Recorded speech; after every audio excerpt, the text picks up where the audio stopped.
Hola, ¿qué tal? Espero que estén muy bien.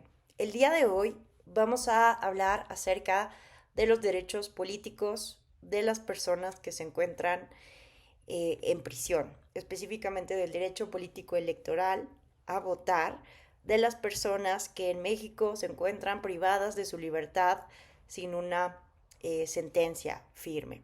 Entonces, para ello, en un primer momento vamos a recordar qué son los derechos políticos y cómo podemos distinguirlos estos de los derechos político-electorales. ¿Habrá alguna diferencia? ¿Se han puesto a reflexionar sobre esto?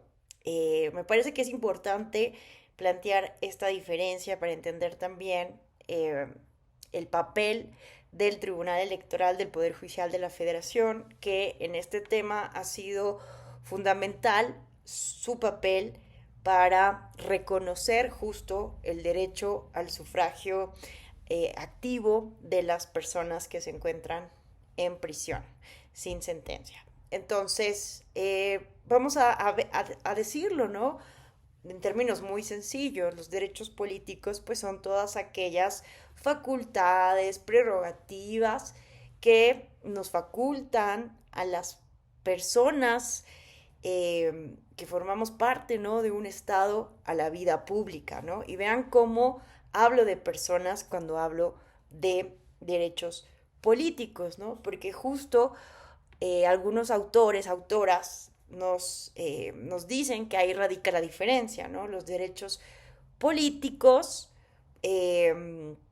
son para todas las personas, independientemente de si gozan de la calidad de ciudadanía, ¿no? Que nuestro país es para aquellas personas, ¿no? De nacionalidad mexicana que tengan 18 años cumplidos y tengan un modo honesto de vivir.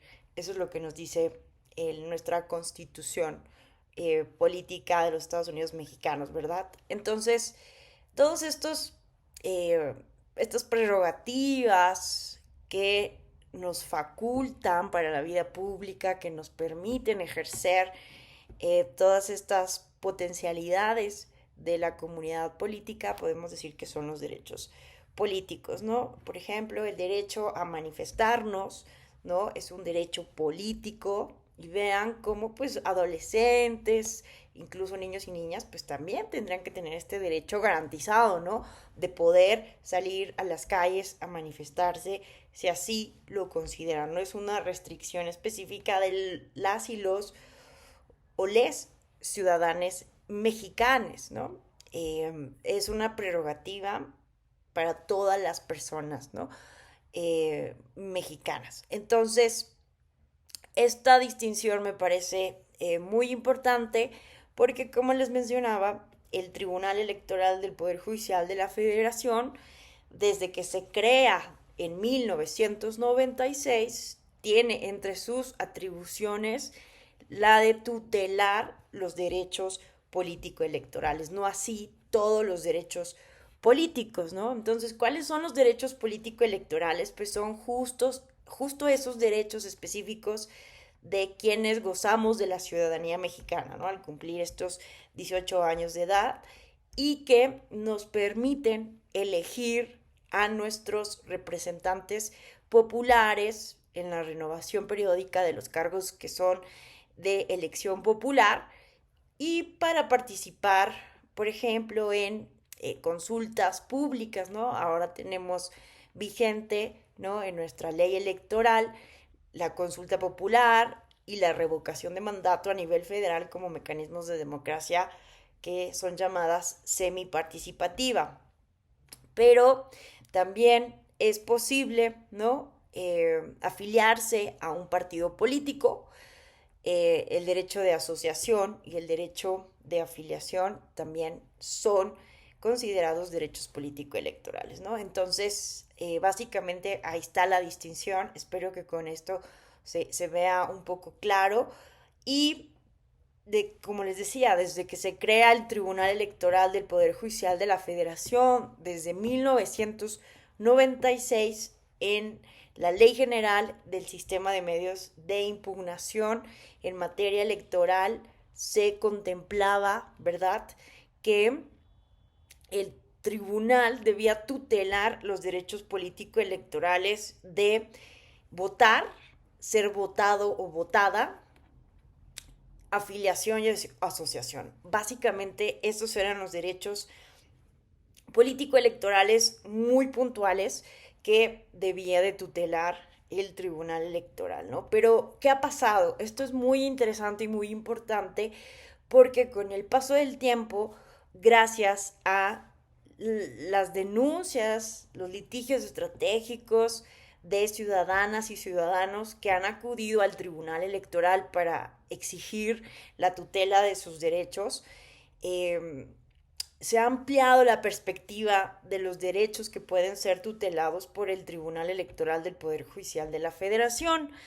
Entonces, la vida real de la democracia representativa nos ha hecho ver que no basta con tutelar el derecho a votar y ser votado o votada o votade, el derecho de afiliación y el derecho de asociación para garantizar la democracia representativa, ¿no? Se ha establecido así a partir de resolver diferentes casos que no solamente se debe tutelar estos derechos, sino otros derechos humanos, ¿no? No estrictamente políticos, sino cualquier otro derecho humano que esté estrechamente vinculado con el ejercicio de los derechos político-electorales, ¿no? Entonces, por ello, por poner un ejemplo, ahora tuvimos la oportunidad de formar parte de la Declaración sobre los Derechos Político-Electorales de la Población LGBTIQA+, del continente americano, y justo, ¿no? Ahí mencionábamos que las personas de la población LGBTI no solo tienen derecho, que las autoridades electorales no solo del continente americano, no solo deben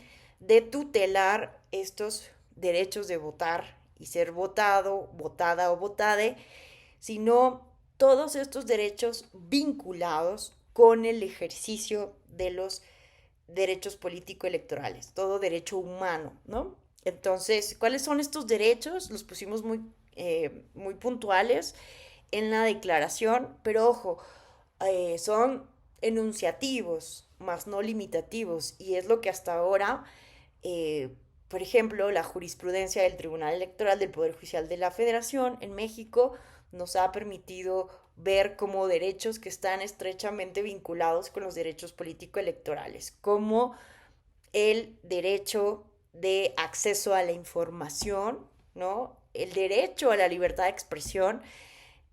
Simplemente imaginemos cómo sería posible garantizar la democracia representativa, un proceso electoral justo, transparente, informado para las y los ciudadanos que puedan tomar una decisión libre e informada, si no se garantizara por las autoridades electorales.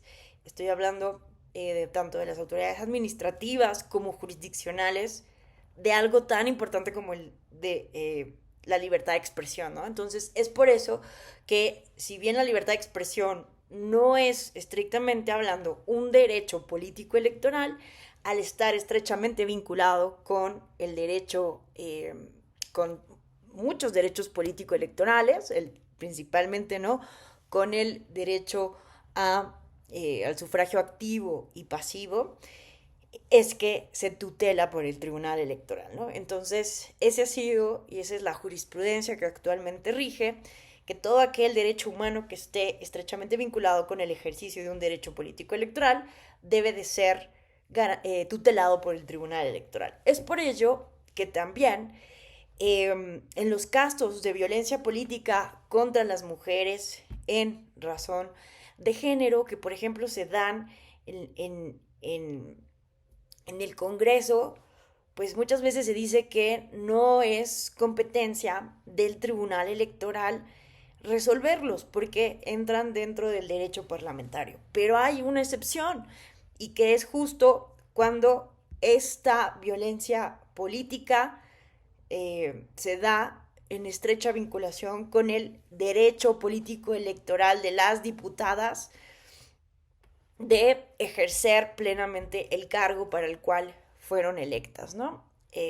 Entonces, bueno, esto es solamente una perspectiva general para que podamos un poco dimensionar qué son los derechos políticos y cuál es la diferencia con los derechos político-electorales y cuáles son algunos de los derechos humanos que están estrechamente vinculados con los derechos político-electorales y que entonces son tutelados por las autoridades electorales, ¿no? Hablábamos entonces de el derecho de acceso a la información, el derecho de la libertad de expresión, el derecho de las mujeres a una vida libre de violencia, ¿no? Haciendo esta relación con la violencia política contra las mujeres en razón de género, el, eh, el derecho de petición, ¿no? Que también está reconocido en nuestra Constitución. Cuando todos estos derechos están vinculados con el derecho político electoral de votar y ser votado, afiliación y asociación, entran dentro de la competencia del Tribunal Electoral.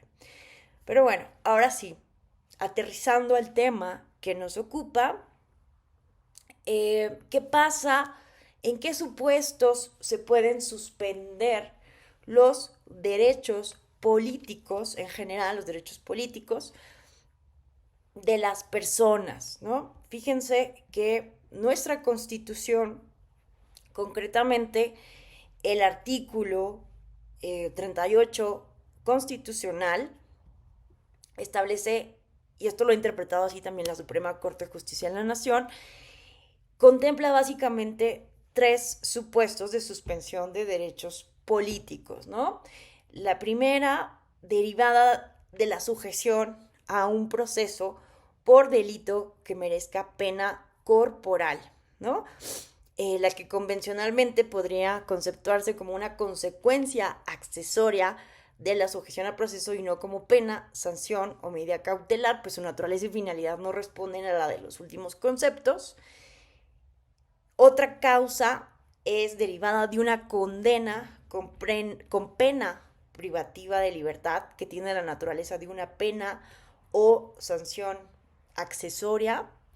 Y la fracción sexta de la Constitución establece que también uno de los supuestos de suspensión de derechos políticos ocurre por pena autónoma, concomitantemente o no con una pena privativa de la libertad, ¿no? Entonces, estos son los supuestos en que se pueden suspender los derechos políticos de las personas, ¿no?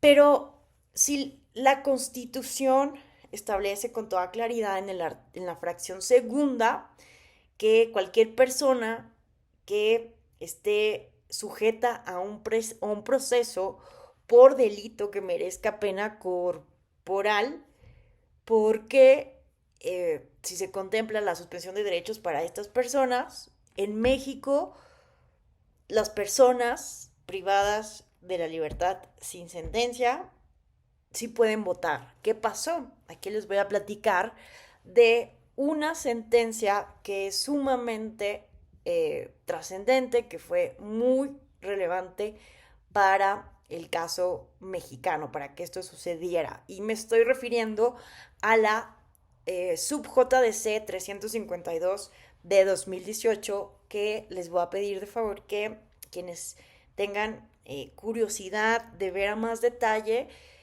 revisen esta sentencia. ¿Qué pasó aquí? Esta sentencia fue la que dio pie a que las personas que se encuentran actualmente privadas de su libertad sin una sentencia firme puedan votar en nuestro país, ¿no? Ahorita hablamos qué ha pasado en estos años desde esta sentencia y cuál es el plan de, a partir de esta sentencia, cuál es la política pública que se proyectó, ¿no? Entonces, ¿qué pasó en este caso? Fíjense, les platico que dos personas que se autoadscribían como tzotziles fueron aprendidas desde el año 2002, fíjense, desde el año 2002 por la Procuraduría General de Justicia del Estado de Chiapas y se encontraban recluidas en el Centro Estatal de Reinserción Social, el Amate, Cintalapa, Chiapas, ¿no? Derivado de diversas causas penales, no se les ha dictado sentencia a estas personas y básicamente llevan, les voy a decir, muchos años en prisión, más de 14 años en prisión, sin una sentencia. Entonces, estas personas acuden directamente ante la Sala Superior del Tribunal Electoral del Poder Judicial de la Federación, solicitando la facultad de atracción para que argumentando, vean esto, una omisión del Instituto Nacional Electoral de garantizarles su derecho al voto.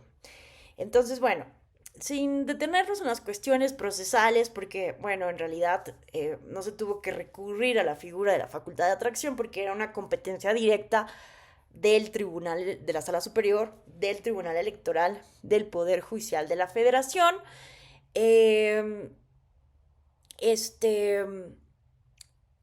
Sin recurrir a esas cuestiones procesales, bueno, vamos a saltar esa parte, pero la Sala Superior, ¿qué decide, no?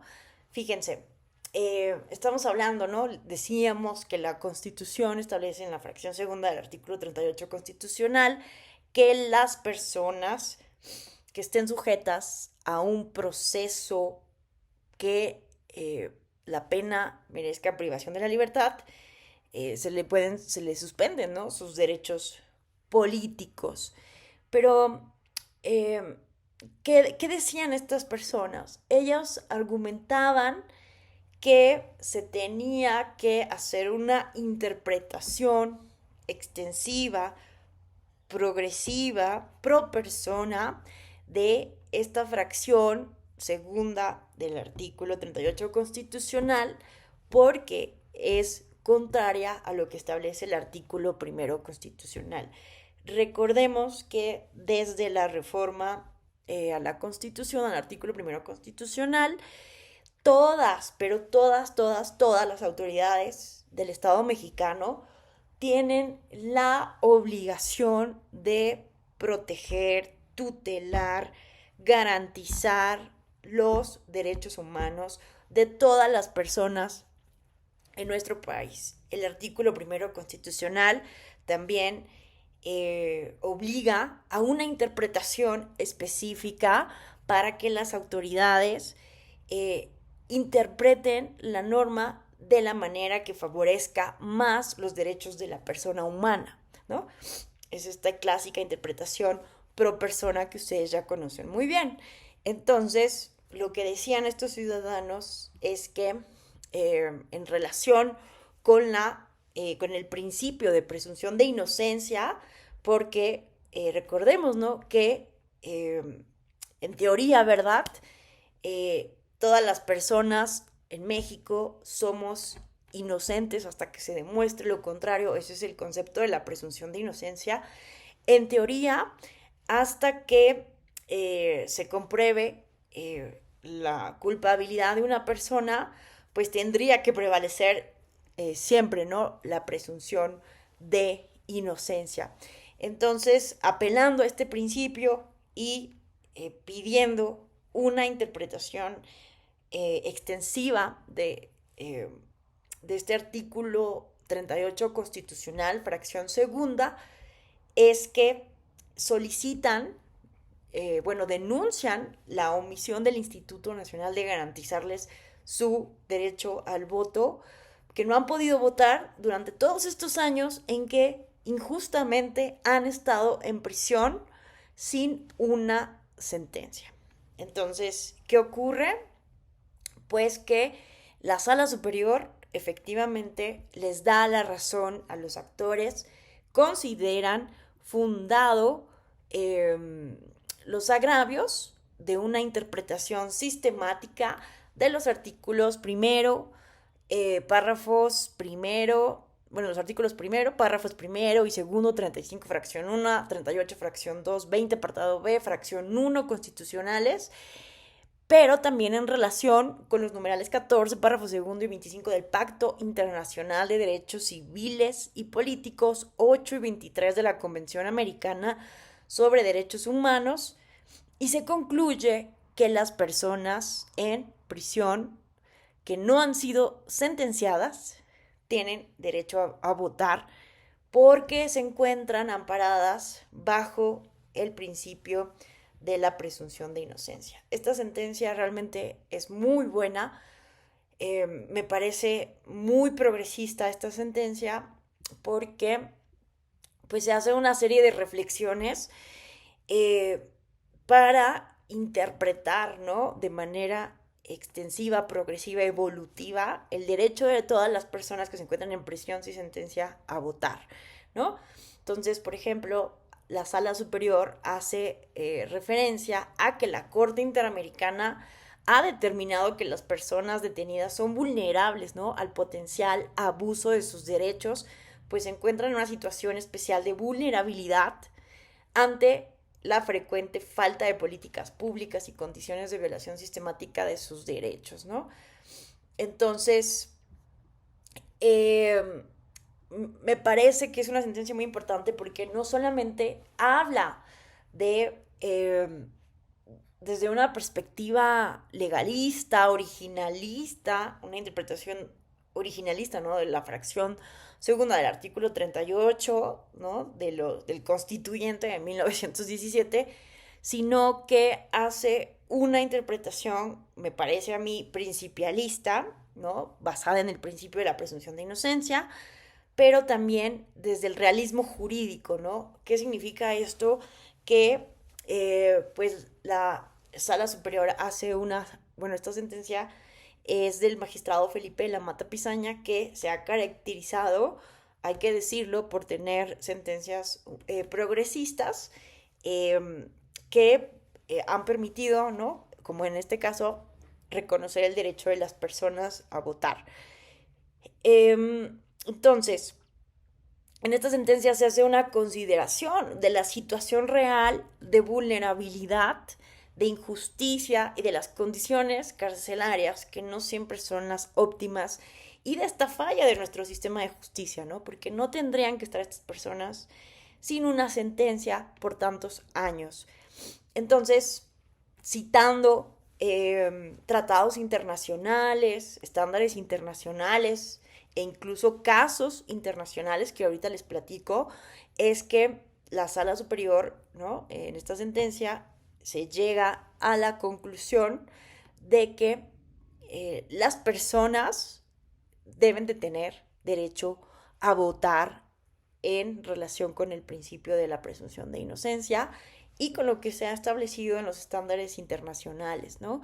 Fíjense que como lo señaló justo eh, por la Convención Americana, en el caso de los países que son signatarios de la Convención Americana sobre Derechos Humanos, eh, en el artículo específicamente 23.2 de dicho instrumento, se dispone, ¿no?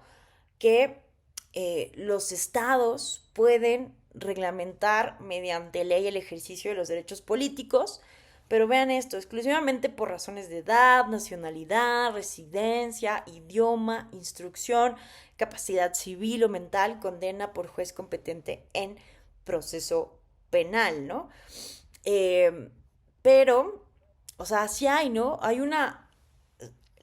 Los estándares internacionales nos hablan de que los estados del continente americano pueden en un momento dado reglamentar, poner algunos requisitos del derecho al sufragio activo, ¿no? Y pasivo. Pero estas razones no pueden ir más allá, ¿no? De la edad, la nacionalidad, la residencia, el idioma, la instrucción, la capacidad civil o mental, condena por juez competente en proceso penal. O sea, vean con toda claridad, se establece que debe haber un proceso penal, una condena por un juez competente. Fíjense que hace unos días la OEA presentó el informe final de la misión de visitantes extranjeros de la OEA que vinieron a México a observar el proceso electoral 2020-2021, que ahorita les voy a platicar que fue el primer proceso electoral en que pudieron votar las personas en prisión preventiva. Pero fíjense que la OEA nos dice justo que los principios y buenas, en este informe, ¿no?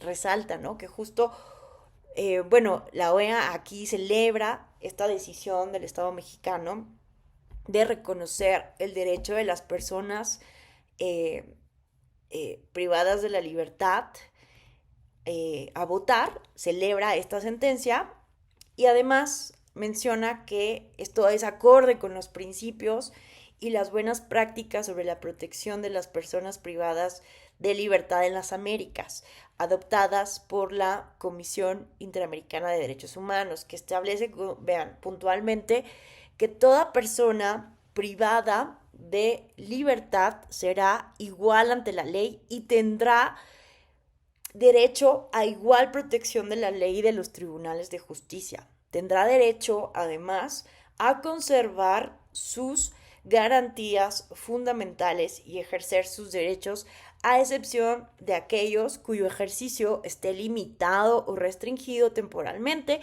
por disposición de la ley por razones inherentes a su condición de personas privadas de libertad, ¿no? Entonces, vean, ¿no? Eh, es acorde con estas buenas prácticas internacionales. Eh, bueno, entonces vean que el Tribunal Electoral, haciendo un análisis desde el realismo jurídico y desde el principialismo, pues interpreta de manera evolutiva el derecho de las personas en prisión sin sentencia a votar. ¿Por qué les hablo de una interpretación evolutiva? Porque vean que con anterioridad ya la Sala Superior se había pronunciado sobre algunos casos muy concretos, que se los voy a platicar brevemente, en que ya se había considerado que tenían derecho a votar las personas cuando estuvieran en un proceso, pero que estuvieran en libertad, ¿no? También haciendo una interpretación extensiva, progresista, ¿no? Del artículo 38, fracción segunda constitucional.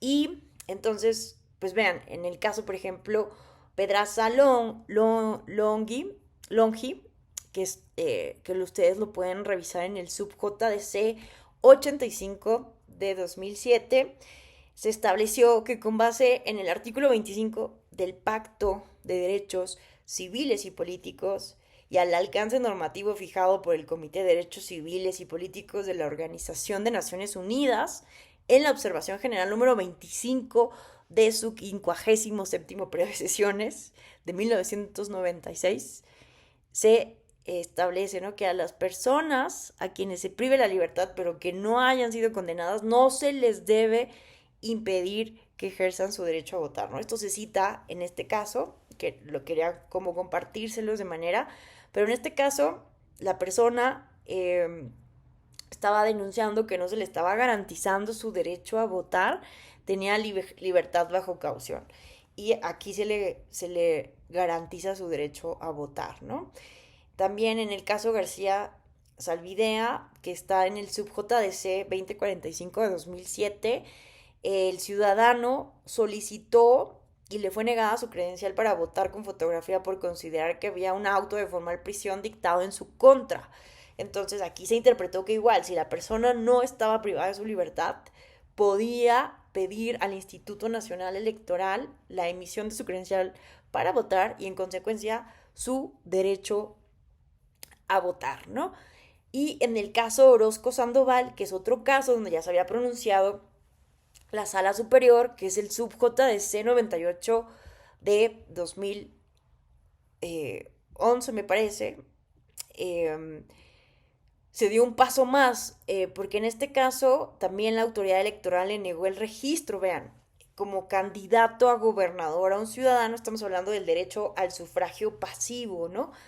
Eh, al, por considerar que existía también auto de formal prisión en su contra. Y la sala superior en este caso determinó que el ciudadano debía ser registrado como candidato a gobernador, porque si bien estaba sujeto a un proceso, no estaba privado de su libertad. Entonces, eh, con estos casos se integró la jurisprudencia 39 de 2013 que establece que la suspensión de los derechos político-electorales del ciudadano prevista en la fracción segunda del artículo 38 constitucional solo procedía cuando se prive de la libertad. Entonces vean que con esta sentencia del 2018 del caso de las personas tzotziles se da un paso evolutivo en esta interpretación porque se va más allá, ¿no? No solamente las personas que estén sujetas a un proceso, pero que estén libres, eh, pueden votar desde esta jurisprudencia del Tribunal Electoral, sino que también todas aquellas personas que se encuentran en prisión sin una sentencia deberían de tener garantizado, tutelado, ese derecho a votar. La Sala Superior hace una reflexión de que todas las personas tienen este derecho a votar. Y lo que se había considerado es que también por la Suprema Corte de Justicia de la Nación había hecho también una interpretación en algunos casos, ¿no? En unas acciones de inconstitucionalidad, la Suprema Corte ya se había pronunciado de que el artículo 38, fracción segunda de la Constitución, no puede entenderse como una prohibición absoluta, ¿no? Y que debe ser limitado e interpretado conforme al principio de presunción de inocencia y derecho a votar que constituyen prerrogativas constitucionales en evolución. Eh, entonces, la Suprema Corte ya había señalado, ¿no? Que solo se podía suspender el derecho cuando la persona procesada estuviera privada de la libertad, ¿no? Porque implicaba la imposibilidad física para ejercer ese derecho, lo que no presenta cuando está materialmente en libertad, ¿no? En dicho supuesto no existe impedimento para el ejercicio del derecho al sufragio activo, en tanto no se dicte una sentencia condenatoria. Entonces, eh, eh, como decíamos, lo que, lo que hay que aquí distinguir, ¿no? Es que no se puede entonces suspender este derecho, no hay ninguna, eh, no se puede suspender un derecho político cuando no se tiene una sentencia. Y lo que pasaba entonces en nuestro país es que materialmente, ¿no? Pues no están en posibilidad las personas de ejercer este derecho que ya está desde una interpretación del Tribunal Electoral reconocido. Y que, por cierto, habrá que esperar a ver cuál es eh, el texto final de la reforma electoral que está siendo aprobada en estos momentos por la Cámara de Diputaciones, por el Congreso de la Unión, que si bien pues no estamos muy de acuerdo con esta reforma electoral, uno de los aspectos positivos es que se está ya regulando, se está poniendo con todas sus letras desde la ley, no solamente a partir de una interpretación, el derecho de las personas en prisión para poder votar, ¿no? Entonces hay que ver cómo queda el texto final. Si se refiere exclusivamente a las personas sin sentencia o a todos los presos. Pero vamos a esperar a ver qué dice este dictamen de reforma a leyes electorales. Entonces, bueno, ¿qué decidió la Sala Superior? Le da la razón a estos ciudadanos y ordena al Instituto Nacional Electoral implementar para un programa pruebas piloto para que pruebas piloto para ver cómo funciona, cómo se puede llevar a cabo el voto de las personas en prisión, eh, para que en 2024, en las elecciones federales de 2024, ya todas las personas puedan tener garantizado este derecho político electoral, ¿no? Entonces, me gusta mucho a mí esta sentencia porque, si bien ha sido criticada, hay que decirlo, ¿no? A algunas personas no les gusta el activismo judicial, lo ven de manera peyorativa el activismo judicial, porque vean que se está tomando una decisión, ¿no? Que no está prevista por el legislador, pero que vean, ¿no? Que se justifica justo en una necesidad de garantizar en el plano fáctico, en el plano material, en el plano real, los derechos político-electorales. ¿De qué nos sirven que los derechos estén garantizados en las leyes, en la Constitución o en una interpretación jurisprudencial si no existen las condiciones materiales para garantizar ese derecho, ¿no? Eso lo ha dicho incluso la Suprema Corte de Justicia de la Nación. Lo han dicho teóricas del derecho muy importantes, ¿no? Muy sobresalientes, que, pues, de qué sirve, ¿no? Eh, por ejemplo, Ricardo Guastini lo dijo, de qué sirve, ¿no? Los derechos si no se puede garantizar las condiciones materiales, ¿no? Para su pleno ejercicio. Entonces, a mí me gusta mucho esta sentencia, porque la Sala Superior está ordenando al INE a partir de una visión de política pública, porque la Sala Superior no es la que determina cómo debe de ser esta prueba piloto, sino que le ordena al INE que haga estudios, diagnósticos, para diseñar un programa piloto para poder garantizar este derecho en 2024. Y es así que el Instituto Nacional Electoral, como les comentaba, en estas primeras elecciones federales de 2020-2021, también concurrentes, ¿verdad? Se dijo, ¿no?, que fueron las elecciones más grandes organizadas por el INE en la historia del país. Pues implementó esta prueba piloto. Se estableció una lista nominal de electores en prisión preventiva que estuvo integrada, vean ustedes, por 949 personas, ¿no? Es decir, 949 personas por primera vez pudieron votar en prisión preventiva, ¿no? De las cuales se trata de 148 ciudadanas, mujeres, y 801 ciudadanos hombres que participaron en esta prueba piloto del voto en prisión preventiva derivado de esta sentencia, ¿no? Y bueno, en centros de reclusión de hombres y mujeres con perspectiva de género e interculturalidad. A mí me parece que también es importante resaltar que, como les decía, que en esta sentencia de la Sala Superior, que además de tomar en cuenta la realidad, ¿no? La realidad que viven las personas en situación de cárcel, que ustedes conocen mucho mejor que yo, que además de tomar en cuenta la realidad en la que viven, ¿no?, tomando en cuenta esta situación de vulnerabilidad, las personas que se encuentran en prisión, como ustedes saben muy bien, pues se encuentran expuestas no solamente a una violación a este derecho político electoral, sino de otros derechos humanos, ¿no? Las condiciones de las personas que se encuentran en prisión son terribles, ¿no? Entonces, no solamente se toma este contexto por parte del Tribunal Electoral, se toma en cuenta los estándares internacionales, se toma en cuenta el principio de presunción de inocencia, y unos casos que ahorita no nos podemos ir sin comentar algunos casos internacionales, pero además, y esto me parece muy importante, se toma en cuenta la idea de la reinserción social, ¿no? El derecho a votar no solo implica marcar en un papel o en una urna electrónica quién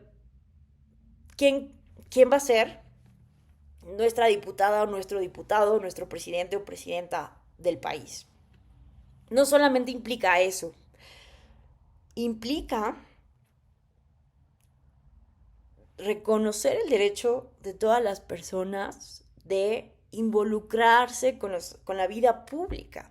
Entonces, ¿cómo vamos a...? No tenemos políticas públicas sólidas para la reinserción social. Ustedes lo saben mejor que yo. Entonces, hace una reflexión que me parece muy importante esta sentencia sobre cómo el voto en prisión puede justo fomentar también esta idea de reinserción social con una visión de, eh, de interés por la vida pública, ¿no? Entonces a mí esto me parece fundamental tenerlo en cuenta para las reflexiones y las discusiones que tengamos, ¿no? Sobre el derecho de las personas a votar y ser votadas desde mi perspectiva, ¿no? No solamente las que no tienen sentencia, sino todas las personas en prisión deberían de tener el derecho a votar, aunque hayan sido condenadas, ¿no?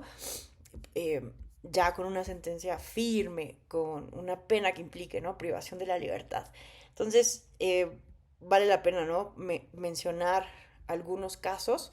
Por ejemplo, vamos a mencionar vamos a ver cómo está la perspectiva internacional que justo se mencionan en esta sentencia, ¿no? Por ejemplo, en Canadá, a partir del caso Sauvé versus Canadá de 2002, así como en Francia e Italia se ha declarado la invalidez de preceptos que impiden el derecho al voto de personas que han sido condenados por delitos. O sea, vean, eh, ya son condenadas por delito con una sentencia firme, pero se ha considerado esto inconstitucional para que sigan manteniendo su derecho al voto en algunos casos específicos, ¿no?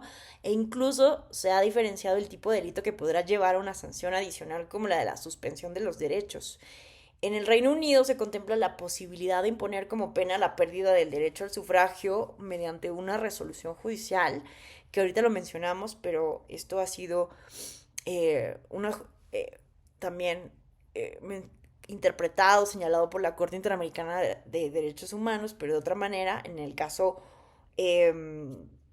López Mendoza versus Venezuela y el caso Petro Urrego versus Colombia. Ahorita los mencionamos, pero dicha práctica también, esta práctica, ¿no?, del Reino Unido fue declarada incompatible con la Convención Europea de Derechos Humanos en un caso muy interesante resuelto por el Tribunal Europeo de Derechos Humanos, el caso Hearst versus Reino Unido, que por cierto, el Tribunal Electoral del Poder Judicial de la Federación, su editorial, publicó esta sentencia en español y un análisis. Entonces yo les invito a que se metan a la página de la editorial del Tribunal Electoral, búsquenlo así en Google y vean, consulten pues todas las producciones académicas que hacemos en el Tribunal Electoral, pero muy específicamente esta obra, ¿no?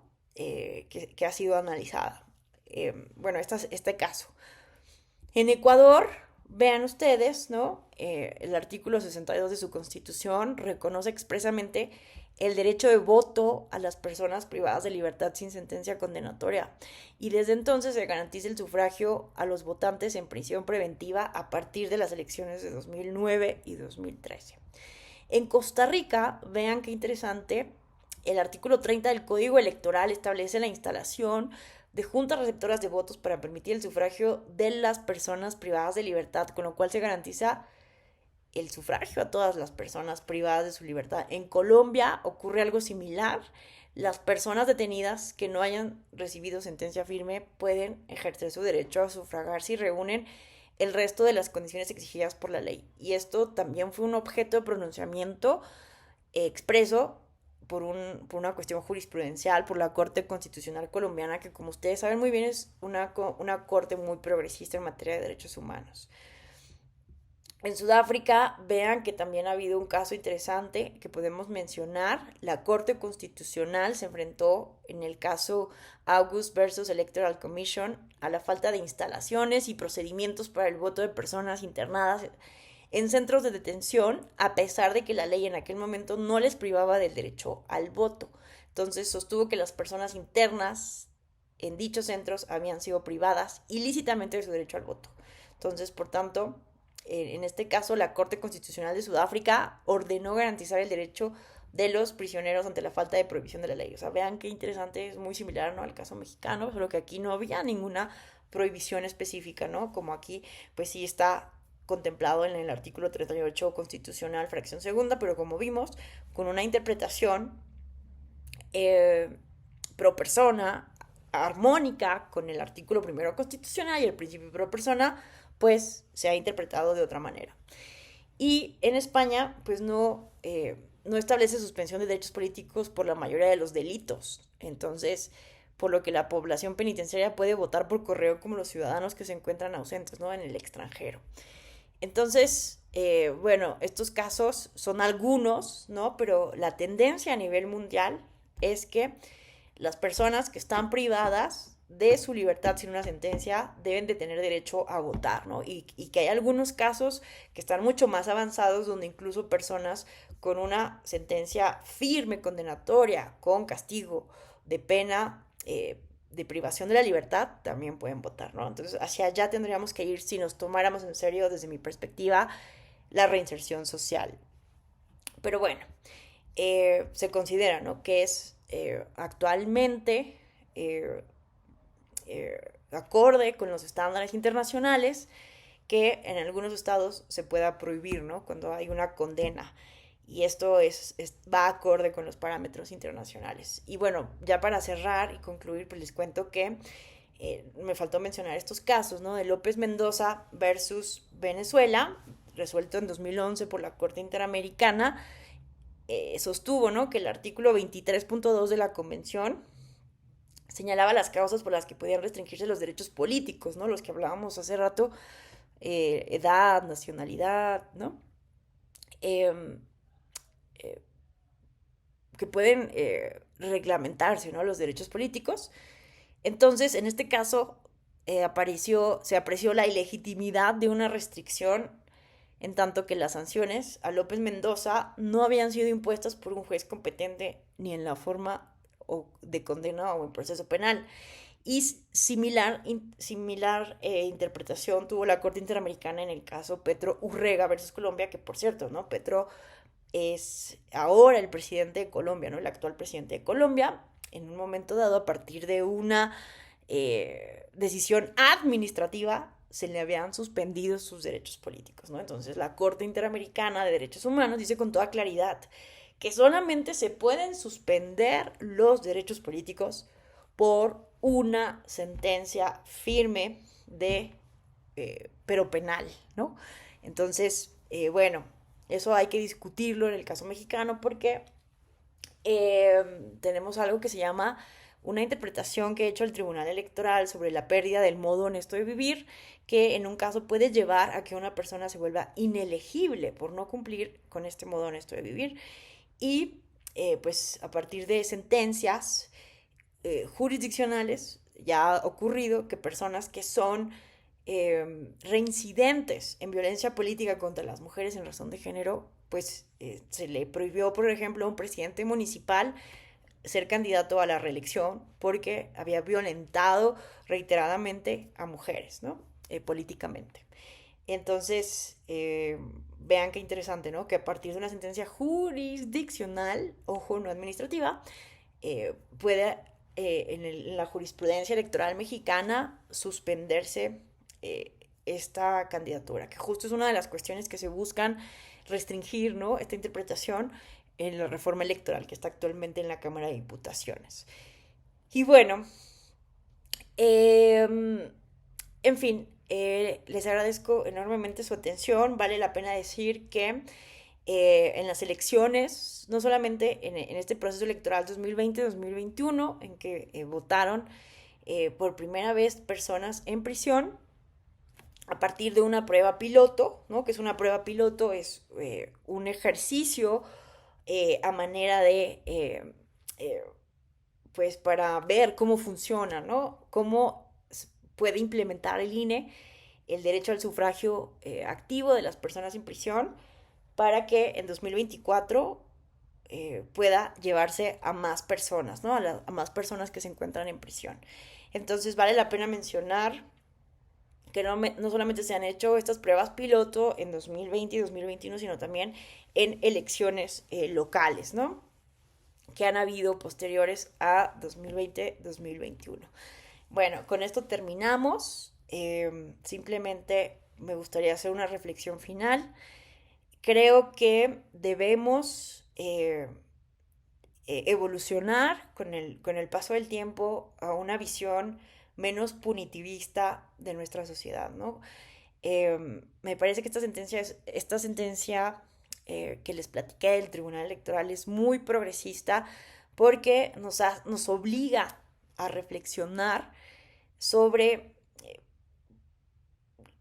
la vigencia de los derechos humanos de las personas que se encuentran en prisión, ¿no? Eh, necesitamos discutirlo de manera pública, ¿no? ¿Cómo podemos modificar esta visión punitivista que no solamente en el derecho electoral, sino en todas las materias, ¿no? Queremos siempre resolver los problemas metiendo a las personas a la cárcel, castigando, vigilando un poco en términos, ¿no? De lo que dice Michel Foucault. Les recomiendo muchísimo en ese sentido leer un libro de Michel Foucault que se llama La sociedad punitivista, ¿no? Que es parte de una de las lecciones que daba Foucault en una universidad europea muy importante que ahora no recuerdo, pero que justo no pone en tela de juicio esta necesidad de meter a las personas en la cárcel, porque ustedes saben muy bien que son las personas con menos recursos, más marginadas, las que terminan en prisión y no las personas con recursos para pagar abogados y evadir muchas veces la justicia, ¿no? Entonces, creo que hay que reflexionar sobre lo que es la justicia, lo que auténticamente es la justicia, para cambiar esta visión punitivista. Y esta sentencia, insisto, nos invita de alguna manera a reflexionar al respecto. Muchísimas gracias. Hasta la próxima.